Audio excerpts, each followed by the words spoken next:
अस्सलाम वालेकुम, आदाब अर्ज़ है जी डियर लिसनर्स। कहिए जनाब, क्या हाल अहवाल हैं, कैसे हैं आप सब? दुआ है, उम्मीद है आप सब खैरियत से होंगे। अल्हम्दुलिल्लाह मैं भी बिल्कुल खैरियत से हूँ। और जनाब नावल की नेक्स्ट एपिसोड के साथ हाजिर हूँ। इसके साथ ही अपने लिसनर्स को बता दूँ कि मैं जो है अगले कुछ दिन मसरूफ़ रहने वाली हूँ, आउट ऑफ सिटी जा रही हूँ। तो थोड़ी सी जो है वो रूटीन डिस्टर्ब रहेगी, ड्यूरेशन जो है वो कम हो जाएगा एपिसोड का। और इसके अलावा हो सकता है कि मैं दोनों चैनल पर एक साथ एपिसोड अपलोड ना कर सकूं, क्योंकि दूसरी जगह पर रिकॉर्डिंग की ऑप्शन जो है वो बहुत कम मिलती है। कभी पुरसकून माहौल होता है आपके पास रिकॉर्डिंग का और कभी नहीं होता। तो अगर पॉसिबल हुआ तो मैं इंशाल्लाह रिकॉर्डिंग करूँगी और दोनों चैनल पर अपलोड करूँगी, लेकिन अगर मुमकिन नहीं हो सका तो फिर कभी एक चैनल पर और कभी दूसरे चैनल पर एपिसोड जो है वो अपलोड हो सकेगी। तो थोड़े दिन जो है वो सब्र से गुजारिएगा, इंशाल्लाह 1 डेढ़ हफ्ते में वापसी हो जाएगी मेरी। तो फिर जो है मैं अपनी रूटीन पर वापस आ जाऊँगी। बढ़ते हैं कहानी की जानिब। कहानी की फरमाइश हमसे की है सैफुल्ला ने। कहानी का नाम है ज़िंदगी एक रोशनी। इसकी मुसन्निफ़ है रुखसाना निगार अदन और आज आप सुनेंगे इसकी किस्त नंबर 5।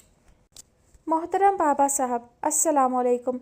उम्मीद है आप अल्लाह ताला के फ़ज़्ल व करम से बखैरियत होंगे। आपकी और घर वालों की खैरियत की मैं अल्लाह से उम्मीद करता हूँ। अम्मा जी भी बखैर व आफ़ियत होंगी। मेरा सलाम उनकी खिदमत में अर्ज़ कीजिएगा। बाबा साहब, मैं गांव आना चाहता था मगर मसरूफ़ियत की वजह से आ नहीं सका। पहले इंटरमीडिएट के इम्तिहानों की वजह से मसरूफ़ियत थी। आपकी दुआओं और अल्लाह के करम से मेरे इम्तिहान बहुत अच्छे हुए हैं। अगले माह के इख्तिताम पर इससे अगले माह के शुरू में रिज़ल्ट आने की तवक्को है। मुझे उम्मीद है आपकी दुआओं से मेरे मार्क्स बहुत अच्छे आएंगे। बाबा साहब, आम तौर पर लोग इम्तिहानों के बाद के वक्फे को आराम और तफरीह के लिए मौजू समझते हैं, लेकिन मेरे ख्याल में ये उन लोगों के लिए होगा जिनके पास वाज़ेह मुस्तकबिल का कोई खाका हो या खुश उम्मीदी के लिए वाफर वसाइल हों। जबकि मेरे पास ऐसा कुछ नहीं है और मुझे अपने मुस्तकबिल को बहुत रोशन, बहुत मजबूत बनाना है अपने ज़ोर बाजू पर। और ऐसा करने के लिए मेरे पास तफरीह या आराम के लिए वक्त नहीं है। इम्तिहानों के बाद का वक्त मेरे ख्याल में मुस्तकबिल को महफूज करने के लिए अच्छा वक्त होता है। एग्ज़ाम के फ़ौरन बाद मैंने एक अकेडमी ज्वाइन कर ली थी, जहां मैं 3rd ईयर का कोर्स 2 माह में कवर करके अब से 4 माह बाद होने वाले 3rd ईयर के एग्ज़ाम में बैठने के काबिल हो सकूंगा। मैंने अपने प्रिंसिपल साहब से बात कर ली है।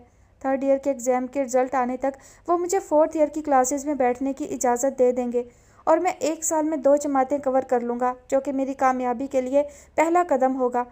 बाबा साहब, मुझे बहुत आगे जाना है मगर मस्बत और सीधे रास्ते से। इसके लिए मुझे वक्त की कदर करनी है, इसीलिए मैं ये सब कर रहा हूँ। शाम को कंप्यूटर कोर्स और इंग्लिश लैंग्वेज का कोर्स भी कर रहा हूँ। सुबह के 4 घंटे एक दवासाज फैक्ट्री में दवाइयों की पैकिंग का काम कर रहा हूँ, जिसका कुछ मुआवजा मिल जाता है, जिससे मैं अपने कुछ तालीमी अखराजात पूरे कर लेता हूँ। लेकिन यह रकम मेरी ज़रूरियात के लिए नाकाफ़ी होती है। इसलिए मैं आपसे इस्तदा करता हूँ कि आप मुझे मेरे माहाना तालीमी अखराजात की मद में जो पैसे भेजते हैं उसमें कुछ इजाफ़ा कर दें, ताकि मैं पूरी ज़हनी यकसुई के साथ अपना दिल पढ़ाई में लगा सकूँ। उम्मीद है आप मेरी बात समझ गए होंगे और गांव का चक्कर फ़िलहाल मैं नहीं लगा सकता। मेरी मसरूफियात के बारे में तो आप जान ही चुके हैं, इसलिए अभी गांव आना मुश्किल है।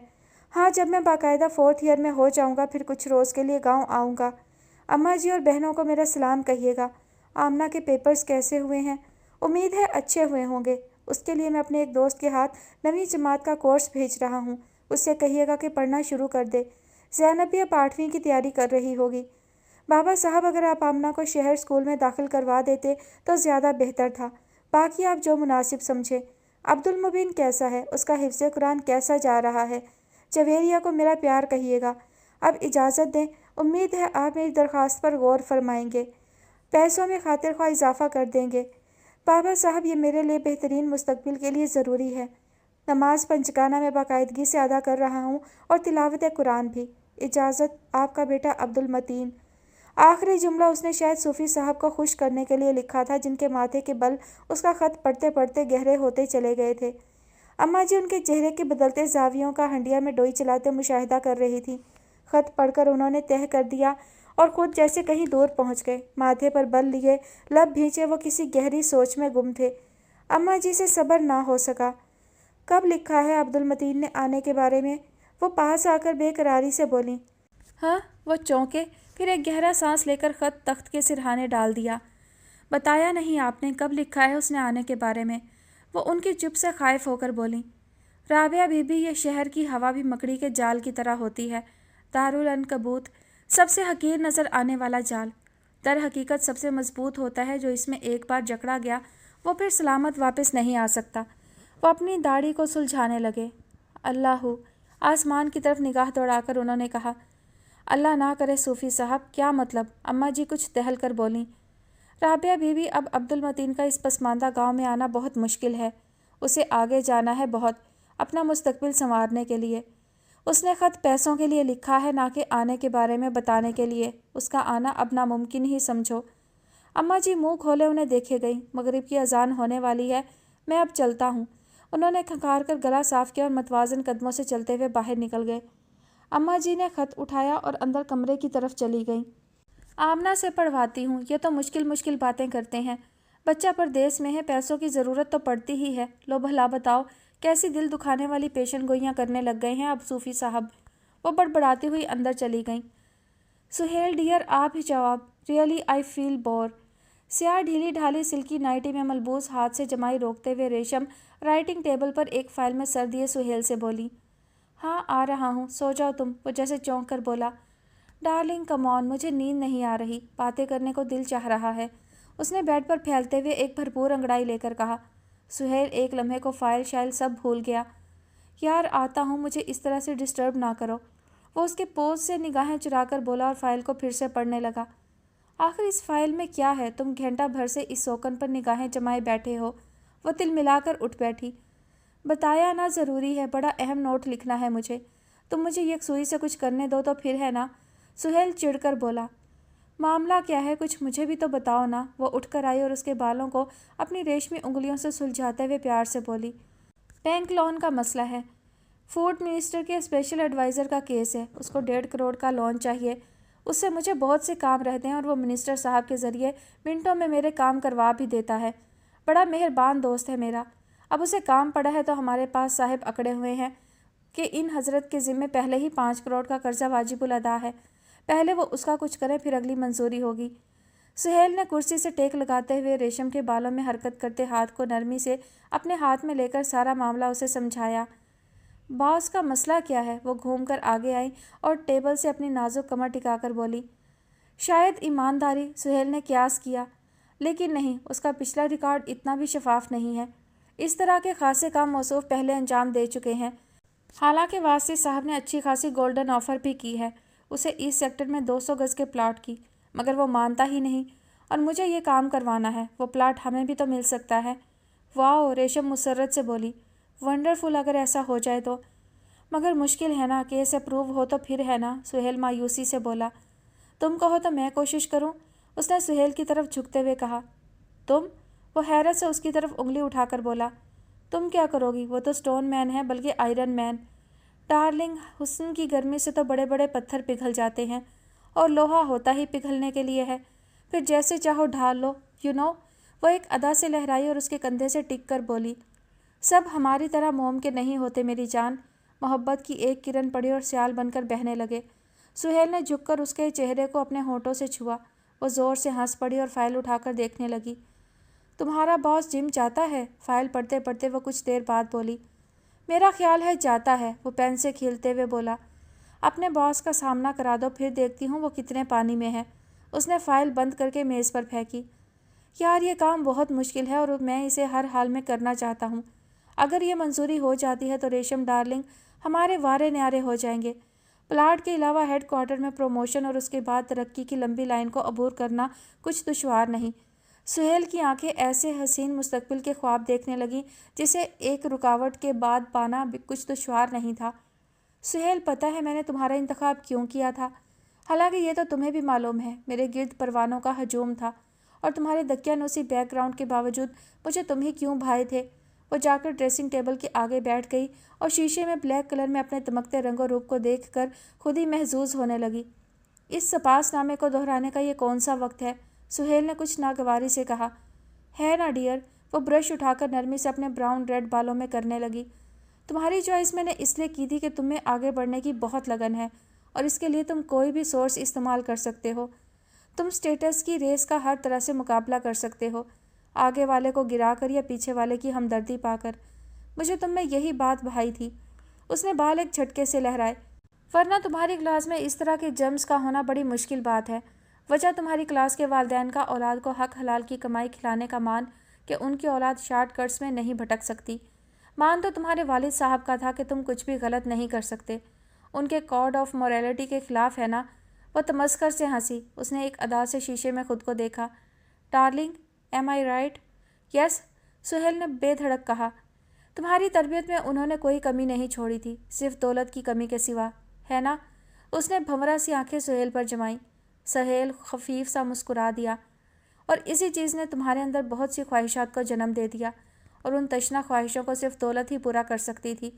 اور ڈارلنگ، ویسے بھی میں تم کو اس میں حق بجانب سمجھتی ہوں۔ اس نے نائٹ کریم کی بوتل اٹھائی۔ آخر ہمیں زندگی ایک بار ہی تو ملتی ہے، اسے ترس ترس کر سسک کر کیوں گزاریں؟ میرا تو یہ آئیڈیا ہے۔ وہ نرمی سے کریم ہاتھوں پر ملنے لگی۔ بالکل تم ٹھیک کہتی ہو۔ اچھی زندگی گزارنا صرف معاشرے کے چند لوگوں کا حق نہیں، ہمارا بھی تو ہے۔ وہ کون سا آسمان سے اترے ہیں کہ دنیا میں جنت کے مزے لوٹیں اور ہم ایک ایک چیز کو ترسیں؟ اس طرز سے کس قدر فرسٹریشن پیدا ہوتی ہے، اس کا اندازہ شاید تمہیں بھی نہیں۔ سہیل، میرا بچپن بھی اسی طرح طرز کا شکار تھا، جب مجھے چھوٹی سی الیکٹرک ڈول سے لے کر بسکٹ کے ایک پیکٹ کو حسرت سے دیکھنا پڑتا تھا۔ میرے پیرنٹس مجھے جنم دینے کے سوا کوئی بھی کمال نہ کر سکے۔ مجھے ایسی طرز زدہ حقیر زندگی سے نفرت تھی، اسی لیے میں نے بہت بچپن میں ہی فیصلہ کر لیا تھا کہ میں ایسی زندگی نہیں گزاروں گی۔ اچھی زندگی کی جو بھی قیمت مجھے ادا کرنی پڑی میں کروں گی۔ وہ اب کریم کو زور زور سے ہاتھوں پر رگڑ رہی تھی۔ میرا بھی یہی خیال ہے۔ پتہ ہے ہمارے ابو کا موٹو کیا تھا؟ تھوڑا کھاؤ مگر حق حلال کا کھاؤ۔ ساری زندگی حلال حلال کی گردان سنتے میرے اندر سے اس جذبے کی محبت ہی حلال ہوئی۔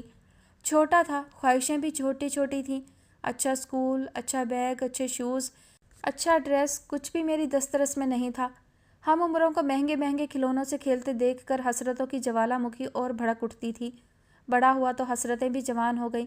اچھی شرٹ سے لے کر اچھے جوتے تک، اچھے تعلیمی ادارے سے لے کر اچھی گاڑی تک سب کو حسرت سے سوچا کرتا تھا۔ اچھی گاڑی تو دور کی بات، عام سی سیکنڈ ہینڈ کرولا بھی ہمارے لیے کوئی عجوبہ خاص تھی۔ بس انہی حسرتوں نے مجھے اس قابل بنایا کہ میں اپنے بارے میں صحیح فیصلہ کر سکوں۔ آخر معاشرے میں اور بھی تو لوگ ہیں جو ہر جائز ناجائز طریقے سے کماتے اور اڑاتے ہیں۔ وہ کس کی پکڑ میں ہیں؟ نہ قانون کی، نہ خدا کی۔ خدا تو تماشا دیکھ رہا ہے اور قانون کو پیسے کے ذریعے تماشا بنایا جا سکتا ہے۔ ہمارے معاشرے کی سپر پاور پیسہ ہے، اور ریشم، مجھے اس سپر پاور کو گھر کی لونڈی بنانا ہے، چاہے مجھے اس کے لیے کچھ بھی کرنا پڑے۔ اس کے انداز میں ذرا بھی لچک نہ تھی۔ Yes, that the man I choose for me. Sohail, بس ہر معاملے پر ڈیلنگ میں تمہاری پارٹنر ہوں، مجھے تم صرف وائف نہ سمجھنا، گھر کا چراغ۔ وہ استہزائیہ انداز میں ہنسی۔ حرام حلال کی تفریق صرف رزق کے معاملے ہی میں ہمیں بہت سی لذتوں سے محروم نہیں کرتی، بلکہ زندگی کے ہر معاملے پہ اپنی ٹانگ اڑاتی ہے۔ بیوی تو میں تمہاری ہوں، یہ اسٹیمپ مجھ پر سے کوئی نہیں اتار سکتا، لیکن اگر میرا حسن، میرا وجود کہیں بھی ترقی کے سلسلے میں تمہارے کام آ سکتا ہے تو سہیل، میں سوچنے کے لیے ایک پل بھی نہیں مانگوں گی۔ تم بھی دقیانوسی مردوں کی طرح اس بات کو انا، غیرت اور جھوٹی عزت کا مسئلہ نہ بنانا۔ ہمیں ایک دوسرے کو سمجھنا چاہیے، تم سمجھ رہے ہو نا؟ وہ اسے بہت کچھ سمجھا رہی تھی۔ ہاں، تم ٹھیک کہہ رہی ہو، بہت کچھ حاصل کرنے کے لیے ہم دونوں کو بہت کچھ کرنا پڑے گا۔ تم فکر نہ کرو، میں دقیانوسی مرد نہیں ہوں جو بیوی کو 7 پردوں میں چھپا کر اسے بیکار کی شے بنا دیتا ہے۔ میں تو اس بات پر فخر محسوس کروں گا کہ سب کو معلوم ہو کہ میرے پاس کون سا کوہ نور ہے۔ میں اس معاملے میں ذرا بھی کنجسٹڈ مائنڈ نہیں ہوں، تم اس کی فکر نہ کرو۔ اس نے جیسے ریشم کی سوچ کی ہر رکاوٹ کو دور کر دیا۔ اب وہ خود کو مکمل طور پر آزاد محسوس کر رہی تھی، سب کچھ کرنے کے لیے۔ آئی پراؤڈ آف مائی چوائس، وہ فخر سے بولی۔ کل مجھے اپنے ایم ڈی سے ملوانا، بلکہ نہیں، صرف مجھے دور سے دکھا دینا، پھر کرشمہ دیکھنا اپنی پرنسس کا۔ وہ اطمینان سے بیڈ کی طرف بڑھتے ہوئے بولی۔ اور اب اس بوگس فائل کو بند کرو، اس پر نوٹ لکھنے کی ضرورت نہیں، یہ اب تمہارا ایم ڈی خود لکھے گا۔ ناؤ کم آن۔ وہ کہتے ہوئے بستر پر دراز ہو گئی۔ سہیل نے مسکرا کر فائل بند کی۔ میں ذرا چینج کر کے آتا ہوں، وہ کہتے ہوئے ڈریسنگ روم کی طرف بڑھ گیا۔ کس قدر ناقابل یقین بات لگتی ہے، میں نے بھلا اس قدر محنت کب کی تھی، پھر بھی پتہ نہیں اللہ مجھ پر اس قدر مہربان کیسے ہو گیا، اور میری سمجھ میں نہیں آ رہا کہ میں اس کا شکر کیسے ادا کروں۔ وہ کتنی دیر سے گولڈ میڈل اور اعزازی سرٹیفکیٹ سامنے رکھے بیٹھا تھا۔ آج کے اخبار میں اس کی تصویر بھی آئی تھی اور اس کے خیالات کا اظہار بھی۔ اس نے ناظم اور نائب ناظم دونوں سے معافی مانگی تھی کہ اسے ظفر وغیرہ کے ساتھ نہیں جانا چاہیے تھا، और वो उन तीनों से दिल ही दिल में नाराज़ भी हो गया था कि उनकी घटिया हरकत की वजह से उसे सबके सामने इतनी खिफ़्फ़त और ज़िल्लत उठाना पड़ी। मगर उन तीनों ने उसकी नाराज़गी की परवाह किए बगैर उसे खूब गले लगाकर मुबारकबाद दी थी और ट्रीट का मुतालबा भी किया था। वो सब बातों के जवाब में खामोश रहा था। तुम्हारा क्या ख्याल है, ये तोले का तो होगा? पीछे से वो जफ़र की आवाज़ पर उछल ही पड़ा। उसका इशारा माज के हाथ में पकड़े गोल्ड मेडल की तरफ था। क्या मतलब? उसने माथे पर बल डालकर पूछा। ओहो, मेरी मैना के तो ठीक ठाक पर पुर्जे निकल आए हैं एक ही रात में। सही है भाई, शोहरत का अपना ही नशा होता है। जिसके सर पर चढ़ जाए उसकी नज़दीक की नज़र अच्छी खासी कमज़ोर हो जाती है और दूर तो वो देखता ही नहीं। जफ़र ने ज़ोर से माज के कंधे पर हाथ मारा। फजूल बातें ना किया करो, माज ने कुछ गुस्से से कहकर मेडल मखमली डिब्बी में डाला, उसे लिफाफे में बंद करके अपने आगे पड़े अटैची केस में रखने लगा। क्या बात है मेरी जान, एक ही रात में हमारी बातें फजूल हो गईं। बदलता है रंग आसमां कैसे कैसे। वैसे ताला खरीद लिया है तुमने? वो लहजे की टोन बदलकर ज़रा हमदर्दी से बोला। वो किस लिए? माज उसी तीखे चितवन से बोला। भाई, इस खजाने को महफूज करने के लिए कम से कम ताला तो खरीद लो, बल्कि 2 लो। उसने आँख से डिब्बी में बंद मेडल की तरफ इशारा किया। इसकी ज़रूरत नहीं है, उसने खुश्की से कहते हुए सर्टिफिकेट अटैची में रखकर उसे बंद कर दिया। देख लो, फिर ना कहना खबर ना हुई। वो क्या है? उसने उंगली से कनपटी को थपथपाया। ससिए तेरा लुटिया शहर भभुआ, वो गुनगुनाया। लहजे में बहुत कुछ था। माज एक लम्हे को चुप कर गया। अच्छा छोड़ो, बताओ, तैयारी है तुम्हारी? अभी 2 बजे की गाड़ी से निकलना है मुझे तो गाँव के लिए। चलना है मेरे साथ। उसने माज का ध्यान दूसरी तरफ लगाया। वो चुप रहा। मोहसिन और शबीर कहाँ गए? माज ने कुछ देर बाद पूछा। मोहसिन तो अपनी फूफी के पास फैसलाबाद चला गया और शबीर इधर एक वर्कशॉप में काम करता था, अब वहीं रह लेगा। तुम फिर तैयार हो? उसने फिर कहा। मैं तो यार बोरिया बिस्तर बांध कर आया हूँ, तुमसे पूछने आया था। 12:30 होने वाले हैं, चलना है तो बताओ। वो खड़े होते हुए बोला। हाँ तुम चलो, मैं आता हूँ, ज़रा ये समेट लूँ। उसने पास पड़ा अपना सूट तय करते हुए कहा। चलो ठीक है, जल्दी आओ, फिर मैं इंतज़ार कर रहा हूँ। वो कहते हुए बाहर निकल गया। ये जफ़र का बच्चा नीयत का ख़राब है। इसकी नज़र मेरे मेडल पर है और इसको हासिल करने के लिए मुझे मारने से भी गुरेज नहीं करेगा। मुझे मेडल साथ नहीं लेकर जाना चाहिए। फिर कहाँ रखूँ इसे? वो सोच में पड़ गया। आइडिया। काफ़ी देर सोचने के बाद उसने खुद ही चुटकी बजाई और मेडल की डिब्बी अटैची से निकालकर कमीज़ के अंदर छुपाई और इधर उधर देखते हुए बाहर की तरफ बढ़ गया। जनता ओ जनता, कहाँ मर गई हो? रैना ने लाउंज के दरवाजे के बाहर खड़े होकर आवाज़ लगाई। उसी वक्त एक 40 साला धेड़ उम्र औरत गीले हाथ चादर के पल्लू से साफ करती अंदर दाखिल हुई। जी बेगम साहब, आपने आवाज़ दी। वो शायद भागम भाग आई थी, उसका सांस कुछ फूला हुआ था। आवाज़ की बच्ची, घंटे भर से चीख रही हूँ, कम सुनाई देता है तुम्हें? रैना गुस्से से दांत पीसते हुए झंझला कर बोली। मैंने तो जैसे ही सुना फ़ौरन भागी आ गई। वो सर झुकाकर आजिज़ी से बोली। फ़ौरन भागी आ गई? रैना बड़बड़ाई। किचन की क्या पोजीशन है? कुछ देर बाद वो अपने गुस्से पर काबू पाकर बोली। जी क्या मतलब? वो ना समझी से चौंक कर बोली। मतलब तुम्हारा सर। रैना को फिर तैश आ गया। चंदा, मेरा जी चाहता है तेरी अब छुट्टी कर दूं। सठिया गई है तू। अब बात तेरे सर के ऊपर से गुजर जाती है, चाहे जैसी भी हो। मैं बकवास कर रही हूँ। मेन्यू में क्या क्या पकाया है मालूम है तुझे, या वो भी भूल गई कि आज 3 बजे साहब को आना है और अब 1 बज रहा है। मुझे अभी तैयार होकर उन्हें एयरपोर्ट लेने जाना है। वो वक्त की कमी की वजह से और कुछ जनता की बदहवासियों की वजह से बुरी तरह से झंझला रही थी। उसी वक्त लाउंज में लगे स्पेनिश घड़ियाल ने टन से 1 बजाया। वो जी, जो आपने कल बताया था, सब खाने तैयार हैं, सिर्फ पुलाव और रोटियां अभी नहीं बनाई। आप साहब को लेने जाएंगे तो चावल पका लूँगी। ये दोनों चीज़ें तो जी गरम गरम अच्छी लगती हैं। वो घबरा घबरा कर बोल रही थी। डाइनिंग टेबल पर बर्तन सेट कर दिए हैं? हाँ जी कर दिए हैं। वो सर झुकाकर मिनमिनाई। चलो फिर दफ़ा हो जाओ और बाकी का काम निपटाओ। आज साहब तकरीबन 20 दिन बाद घर आ रहे हैं। मुझे कोई कमी नज़र नहीं आनी चाहिए, ना घर के इंतज़ाम में और ना खाने पीने में, वरना मुझे तुम अच्छी तरह जानती हो। रैना के लहजे में वाज़ेह हकारत और धमकी थी। जी बेगम साहब। उसका झुका हुआ सर मज़ीद झुक गया। उसी वक्त बाहर से किसी के तेज़ तेज़ बोलने की आवाज़ें आने लगीं। जाओ देखो कौन है, इस वक्त मुझे किसी से नहीं मिलना, कह देना। जनता फ़ौरन बाहर की तरफ पलटी और रैना के लाउंज छोड़ने से पहले दोबारा मौजूद थी। वो जी आपकी भाभी साहबा आई हैं। मैंने उन्हें बताने की कोशिश की, मगर उसी वक्त इफ़त आरा बोलती हुई अंदर आ गई। अस्सलाम वालेकुम रैना, क्या हाल हैं भाई? तुम्हारे मुलाजिम बड़े सर चढ़े हैं। आते ही सलाम झाड़कर वह फुल वॉल्यूम से बोली। मैं अंदर आ रही थी तो वो चौकीदार खान का बच्चा झूठ बके जा रहा था कि तुम घर पर नहीं हो। दिन में भी शायद नींद की गोलियां इस्तेमाल करता है, जिसे घर के अंदर और बाहर के अफराद की खबर नहीं। ذرا فخر آ جائیں تو اس کو تو فارغ کرو۔ اور یہ تمہاری بدحواس ملازمہ مجھے ڈرائنگ روم کی طرف گھسیٹے جا رہی تھی، جیسے میں کوئی غیر ہوں یا اجنبی جسے ڈرائنگ روم میں بٹھایا جاتا ہے۔ وہ رینا کے ماتھے کی شکنوں پر غور کیے بغیر، کومے اور سٹاپ کے بغیر بولے چلی گئی اور صوفے پر بیٹھ گئی۔ آج اتنے دن ہو گئے تھے، نہ تمہارا کوئی فون آیا، نہ فخر کا اتا پتا۔ میرا تو دل ہولنے لگا۔ میں نے کہا جا کر آج پتہ کر کے آؤں کہ کیا بات ہے، کوئی خیر خبر ہی نہیں۔ اور رینا کا مارے غصے اور کوفت کے جواب دینے کو بھی جی نہیں چاہ رہا تھا، اور جواب کی کسی کو ضرورت بھی کب تھی۔ آؤ بیٹھو نا، تم گھر سے نکلا ہی نہیں جاتا، کمبخت گھر کے کام کاج ہی ختم نہیں ہوتے، ایک ختم کرو تو دوسرا تیار۔ وہ کیا محاورہ ہے کہ ہاں یاد آیا، بیکار مباش کوئی کام کیا کر، نئے نہیں تو پرانے ادھیڑ کر سیا کر۔ بس اسی نئے پرانے کے چکر میں فرصت کا ایک پل نہیں ملتا۔ آج بھی وقت نہیں تھا ذرا بھی، ٹیلر سے زوبی کا یونیفارم لینے جانا تھا، دوپہر کا کھانا بھی نہیں بنایا۔ میں نے کہا یہ کام تو جان نہیں چھوڑیں گے، میں جا کر ذرا پتہ تو کر کے آؤں۔ عفت آرا نے چادر لپیٹ کر ایک طرف رکھی اور دوپٹہ سیٹ کر کے رینا کی شکل دیکھنے لگی۔ چاہو تم تو دفع ہو جاؤ یہاں سے، سر پر سوار ہو۔ رینا کو اور کچھ سمجھ میں نہ آیا تو جنتا پر برس پڑی۔ وہ فوراً سے پیشتر باہر بھاگ گئی۔ فون کر کے پتہ کر لیتی آپ، گر اس قدر مصروفیت تھی تو، وہ بیزار اور کوفت زدہ لہجے میں یہی کہہ سکی۔ مجھے معلوم تھا کہ تم خفا ہوگی کہ اتنے دنوں سے میں نے چکر کیوں نہیں لگایا۔ بس وہی اللہ ہماری مصروفیت جان کو آ گئی۔ میں نے تو بطیرہ نواز سے کہا کہ مجھے ایک جز وقتی ملازمہ رکھ دے۔ وہ کیا کہتے ہیں کہ ٹکے ٹکے کم تو ٹوٹ موئی ان۔ وہ بے دریغ پنجابی محاوروں کا استعمال کیے جا رہی تھیں، پر تمہارے بھائی ادھر سنتے ادھر سے اڑاتے ہیں۔ شکر ہے کپڑوں والی الماری لگوا دی ہے، ورنہ تو الامان الحفیظ۔ وہ کانوں کو ہاتھ لگاتے ہوئے بولی۔ اور سنا فخر کی کوئی خیر خبر؟ وہ دم لینے کو رکی۔ آ رہے ہیں آج شام کو، رینا نے جھنجھلائے ہوئے لہجے میں صحیح وقت بتانے سے گریز کیا۔ اچھا، یہ تو بڑی اچھی بات ہے، اس کا مطلب ہے میں صحیح وقت پر آئی۔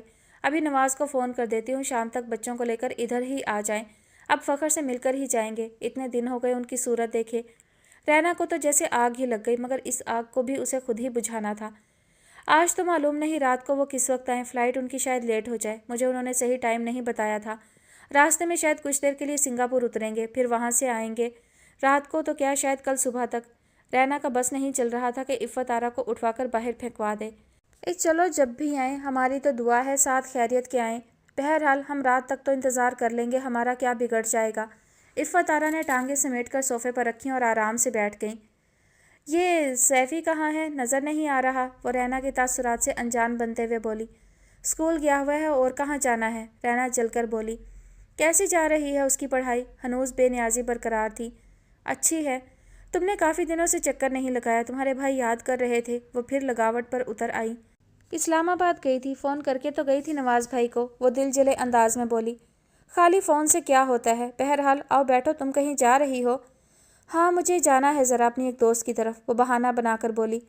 ہاں تو تم چلی جاؤ، میں ہوں ادھر نوکروں کے سر پر، صفی آئے گا تو کھانا نکلوا دوں گی، تم کھا کر جاؤ گی؟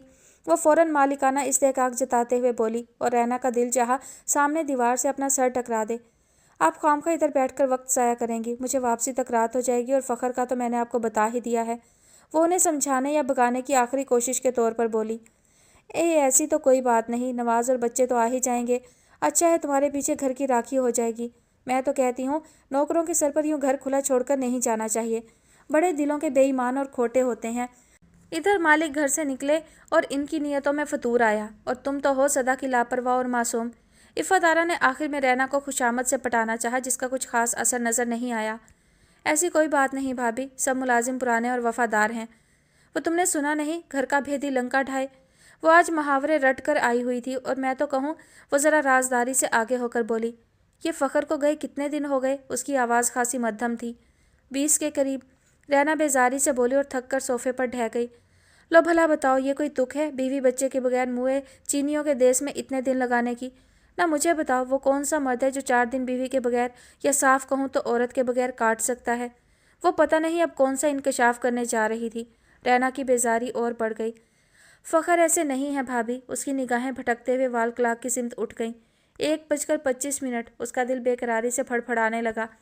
رہنے دو تم، یہ مرد تو ہوتا ہی سرہانے کا سانپ ہے، کس وقت ڈس لے اس کا کوئی پتہ تھوڑی ہے، اور تم سدا کی بھولی، بس اعتبار کیے جانا۔ رینا بے وقوف، آنکھیں اور کان کھلے رکھا کر، یہ فخر جو جلدی جلدی باہر کے دورے کرتا ہے، اس کے ساتھ خود جایا کر، ورنہ ایک دن پچھتاؤ گی۔ وہ اس کا دل دہلانے لگی۔ खुदा ना करे भाभी, फ़ख्र ऐसे नहीं है, मुझे मालूम है। आप फजूल में शक ना करें। अरे शक ना करूं तो और क्या करूं?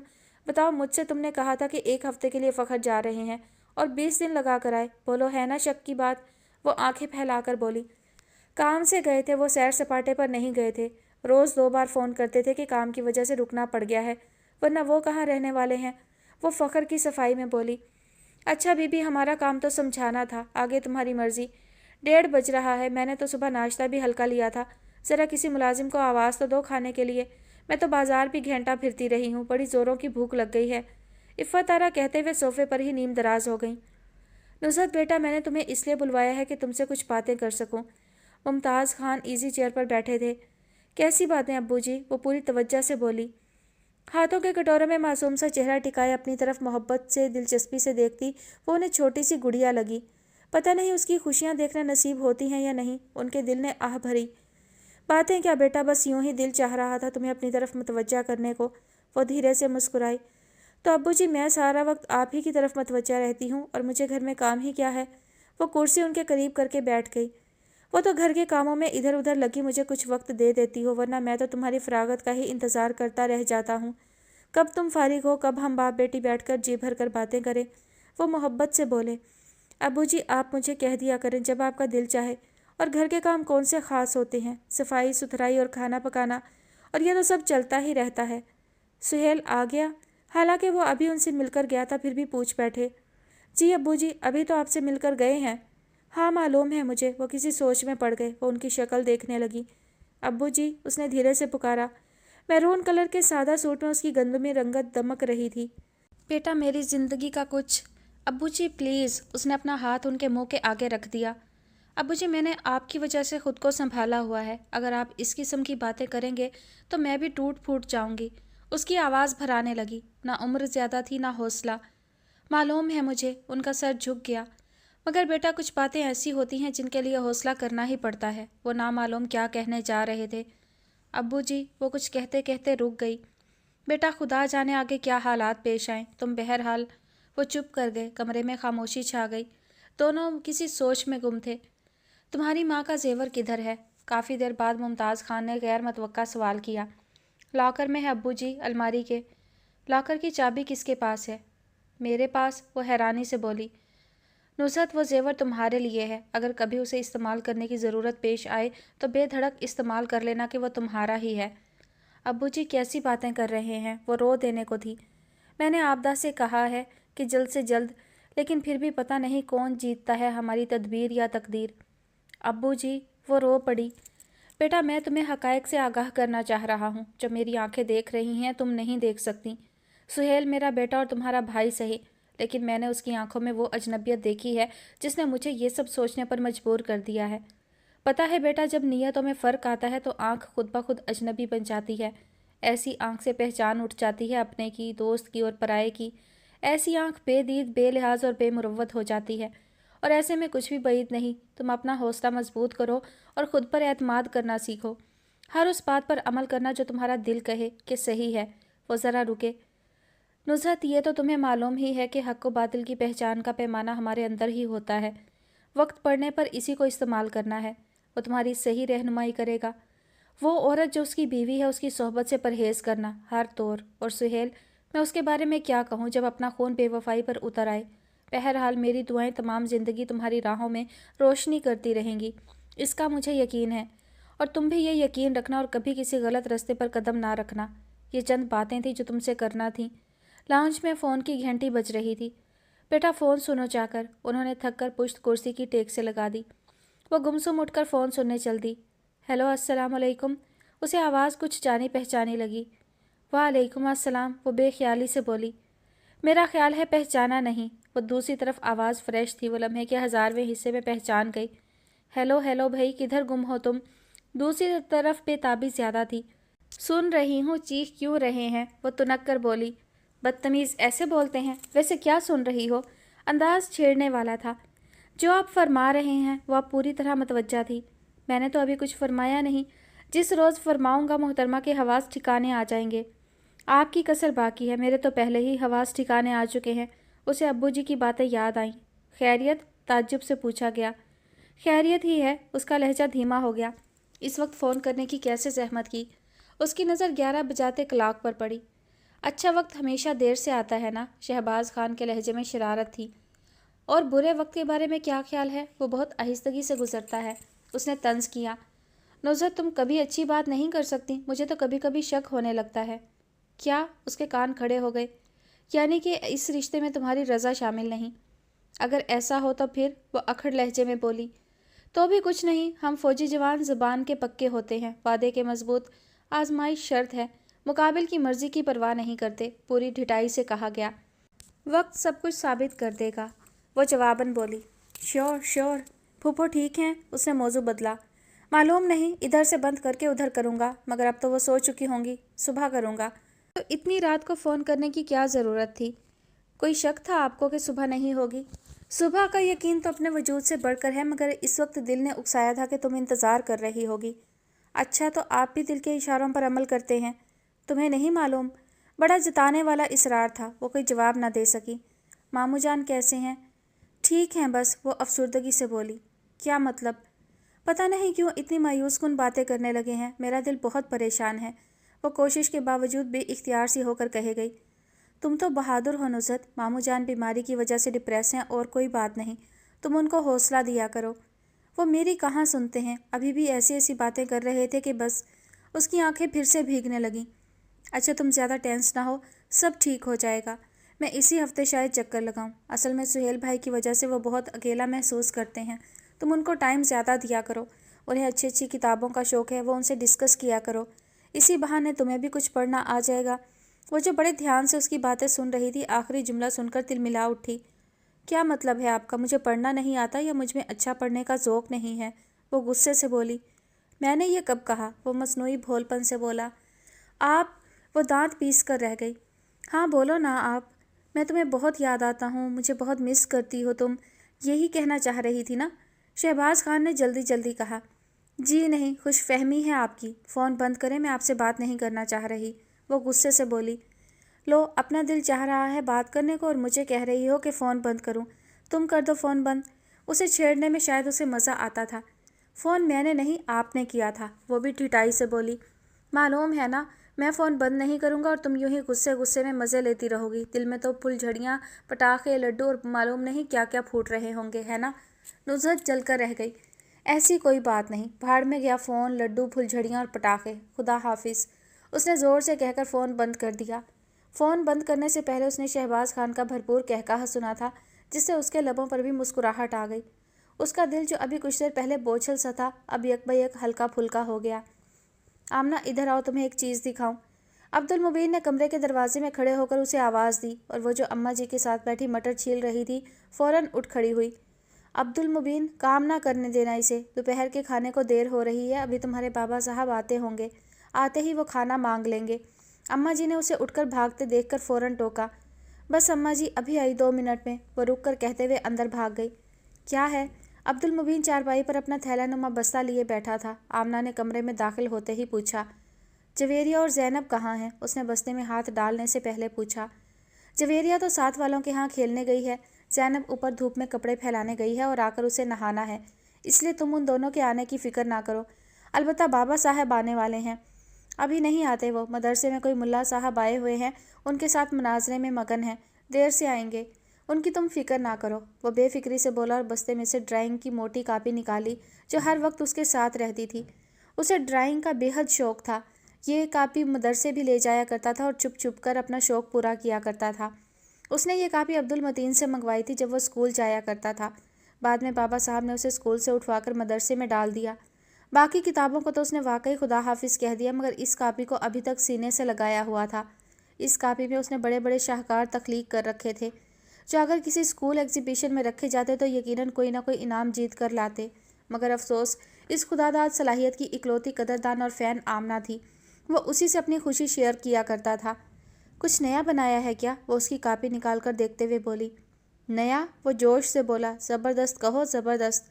उसने कापी निकाल कर अपने जानों पर रखी। आज सुबह मदरसे से छुट्टी हुई, नमाज के बाद दर्स था, सबक तो आज होना नहीं था।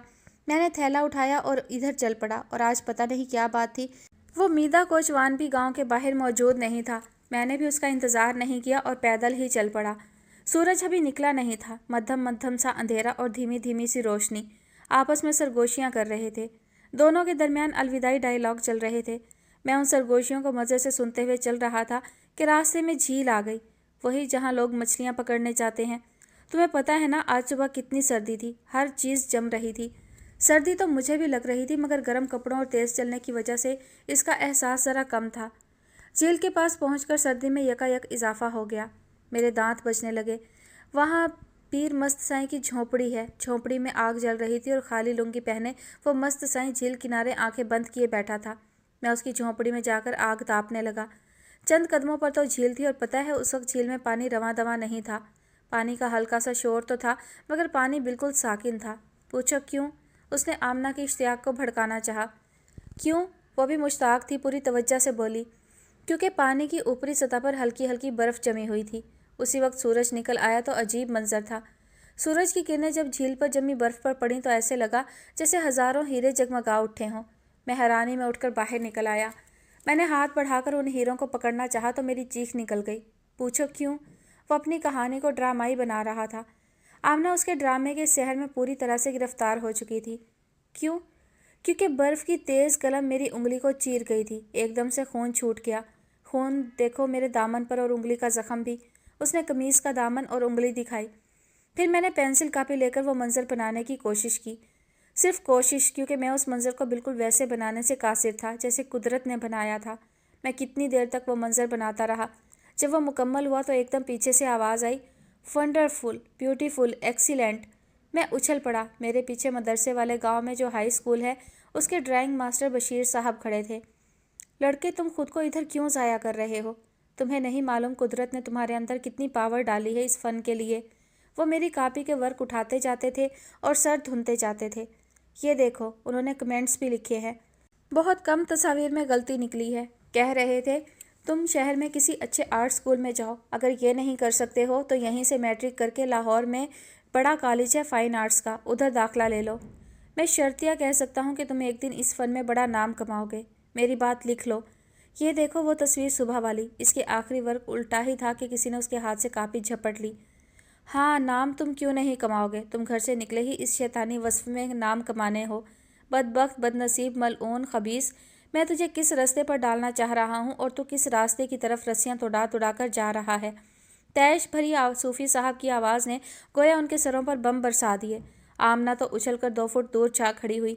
अब्दुल मुबीन बैठे बैठे थर थर काँपने लगा। उन्होंने बिन देखे ही उसकी कापी के पुर्जे पुर्जे कर दिए। वो वर्क फाड़ते जाते थे और मुग़ल-ए-ज़ात का तूफ़ान उनकी बावजूद ज़ुबान से उमड़ता जा रहा था।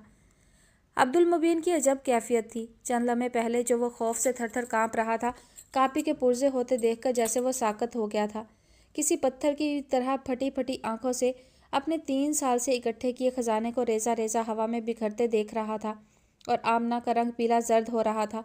उसे मालूम था अभी कुछ देर बाद जो सलूक कापी से किया गया है वही अब्दुल मुबीन से किया जाएगा। उसका दिल पत्ते की तरह लड़ते हुए अब्दुल मुबीन के ना पिटने की दुआ कर रहा था। कापी की तो खैर है भाई, उसे और ला देंगे, लेकिन अल्लाह मियाँ जी, अब इसे मार नहीं पड़नी चाहिए। अब तो वो 15 दिन बाद आता है, फिर भी बाबा साहब हर बार उसे बात बे बात बुरी तरह से पीटते हैं।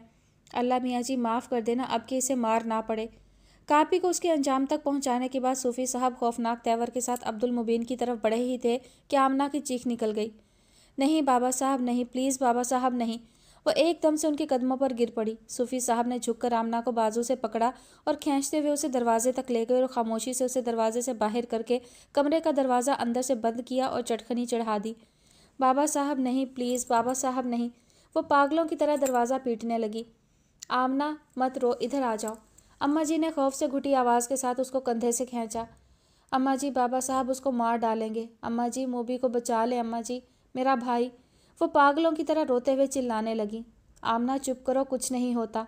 अम्मा जी ने उसे मध्यम आवाज़ में झिड़का। अंदर मुकम्मल खामोशी थी और फिर चंद लम्हों बाद जैसे कमरे में चीखों का तूफान उठ खड़ा हुआ। बाबा साहब नहीं, अब नहीं करूँगा, अब नहीं बाबा साहब। वो चीखे जा रहा था। सूफी साहब उसे हंटर से पीट रहे थे। उनके पास मदरसे वाला हंटर कहाँ से आया, ये सवाल सोचने के लिए उसका जहन काम नहीं कर रहा था। वो बस दरवाज़ा पीटे गई। बाबा साहब अल्लाह के वास्ते दरवाज़ा खोलें, बाबा साहब अल्लाह के वास्ते। वो चीख रही थी अम्मा जी के रोकने के बावजूद। अंदर वो शायद उसकी खाल उधेड़ कर ही दम लेना चाहते थे। उसकी चीखों पुकार का उन पर कुछ असर नहीं हो रहा था। वो बेआवाज़ उसे पीटे जा रहे थे। अंदर से बस अब्दुल मुबीन की चीखों और हंटर की शिड़ाप शिड़ाप की आवाज़ें आ रही थी। बाबा साहब, खुदा के वास्ते अब माफ़ कर दें, अब नहीं करूँगा, फिर नहीं करूँगा। उसकी दिल खराश इल्तिजाएं अम्मा जी, आमना और सीढ़ियों में साकत खड़ी ज़ैनब के दिल हिला रही थी। बाबा साहब, हुजरे में बड़े शाहजी आए हैं, आपको फ़ौरन बुला रहे हैं। एकदम से ज़ैनब भागती हुई आई और दरवाजे के बाहर बुलंद आवाज़ से बोली। अंदर से हंटर की आवाज़ रुक गई और चंद लम्हों बाद दरवाज़ा खुल गया। सूफ़ी साहब का गैज़ो गज़ब से सुर्ख चेहरा बाहर निकला और रुकाब जैसी बड़ी बड़ी सुर्ख आंखें ज़ैनब पर गाड़ कर बोले, क्या बात है? आमना दूसरी तरफ खिसक गई। बाहर शाह साहब बड़े, वो हलक तर करते हुए बोली, तुम्हें कैसे पता चला? वो उन्हीं गज़बनाक तेवर के साथ बोला, वो जलील बताकर गया है, उसने मस्जिद के मुजावर का नाम लिया। अच्छा, इसे कमरे से निकलने ना देना। कहते हुए उन्होंने अमामा दुरुस्त किया और बाहर की तरफ बढ़ गए। अंदर अब्दुल मुबीन मजरूह हालत में ज़मीन पर पड़ा था। अब्दुल मुबीन, भाग जाओ अभी, कहीं भी। ज़ैनब ने उसे ज़ोर से उठाना चाहा।